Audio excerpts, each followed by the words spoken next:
Now mine is a little bit off. It's not exactly, I should have started a little bit further down so I can get my curve in. So I'm going to do this over, but you have the general idea of, you know, how you get your fonts in your clay. So I'm going to try this again and then I'll come back and show you how it looks. All right, so I ended up using my metal stamps because these little ones were giving me a bit of trouble with the clay, keep pulling out of it. So this is what I came up with. I think I can live with that. It's not perfect, but it's handmade, so it's good enough for me. I don't want perfect.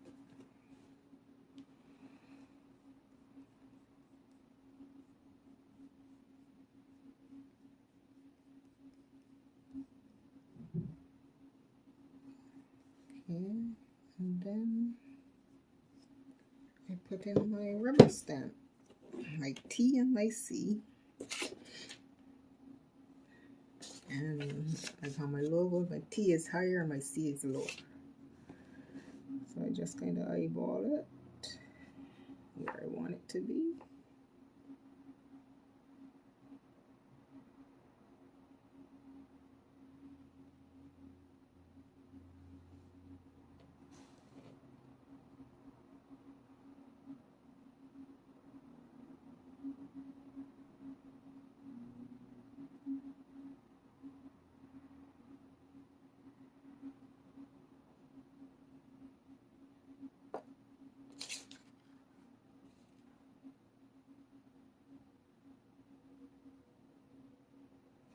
Oh, Jesus. Come on.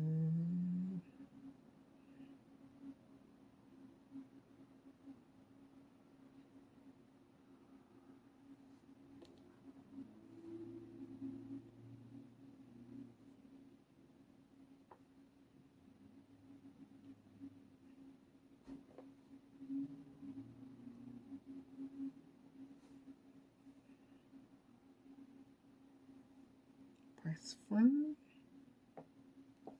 And you got your T.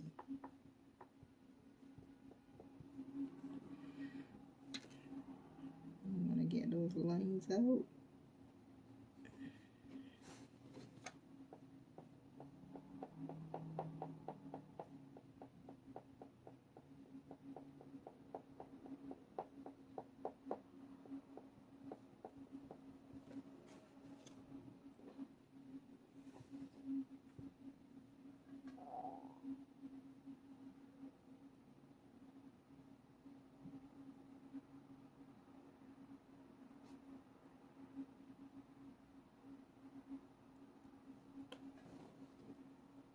And there you have it.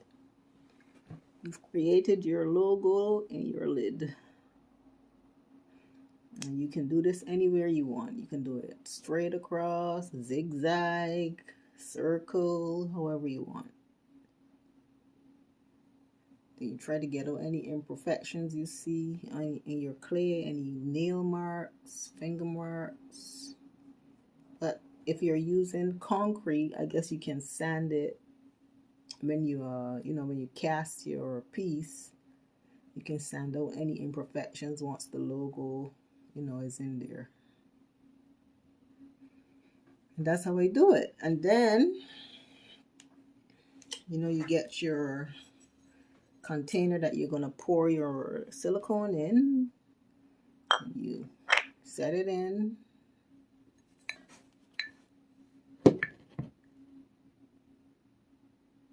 You mix up your silicone.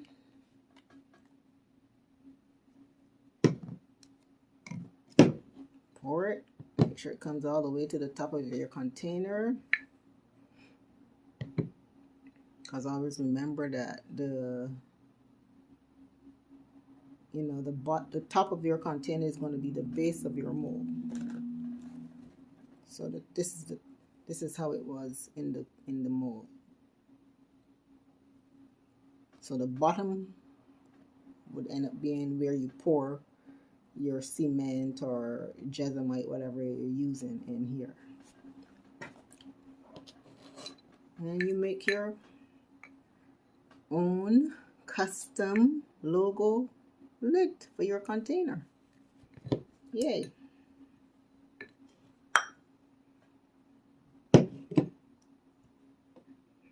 This is my container, like I said before. It goes in there. I also made a mold out of this, the base, and I'm perfectly fine with that.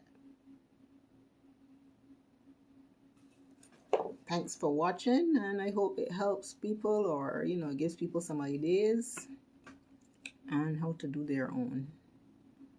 Thanks again. Bye.